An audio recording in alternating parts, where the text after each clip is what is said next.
कितना हंसोड़ रहा होगा वह आदमी जिसने एक ऊंट के साथ मजाक किया होगा, उसके मुंह में जीरे का एक दाना रखकर। कितना हंसोड़ रहा होगा वह आदमी जिसने एक ऊंट के साथ मजाक किया होगा, उसके मुंह में जीरे का एक दाना रखकर। सचमुच बड़ा फक्कड़ रहा होगा वह, बड़ा ही मस्त बौला, जिसने छछूंदर के सिर पर चमेली के तेल मले जाने की मजेदार बात सोची होगी। जरा कहावतों के जन्म के बारे में सोचूं। किसने कहा होगा पहली बार कि अधजल गगरी छलकत जाए, आए थे हरि भजन को ओटन लगे कपास। वे हमारे पूर्वज थे जिन्हें कवि नहीं बनना था, नहीं होना था उन्हें प्रसिद्ध, इसलिए कहावतों में उन्होंने अपना नाम नहीं जोड़ा।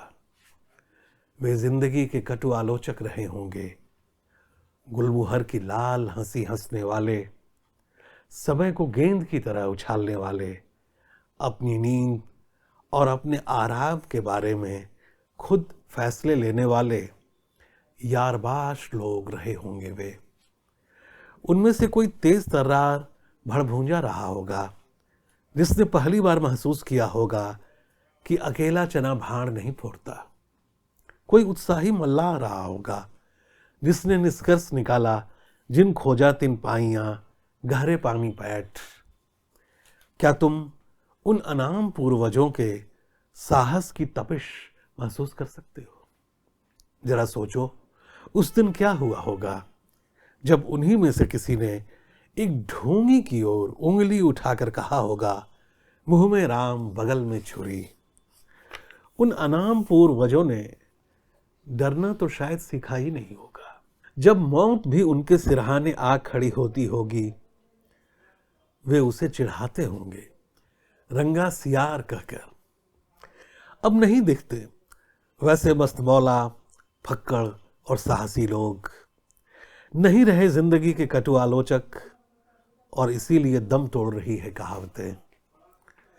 तुम्हें अपनी भाषा की कितनी कहावतें याद है? यह समझदार लोगों का दौर है, यह चालाक कवियों का दौर है, यह प्रायोजित शब्दों का दौर है। काश इस दौर के बारे में मैं एक सटीक कहावत कह पाता। पढ़ते हुए कई बार मन में आया कि कहावतें कैसे बनती होंगी, क्यों बनती होंगी। तो ऐसे ही सोचते हुए कुछ चीजें दिमाग में आई कि शायद ये वजह रही होगी। मतलब कल्पना की मैंने कि कहीं यह वजह तो नहीं है।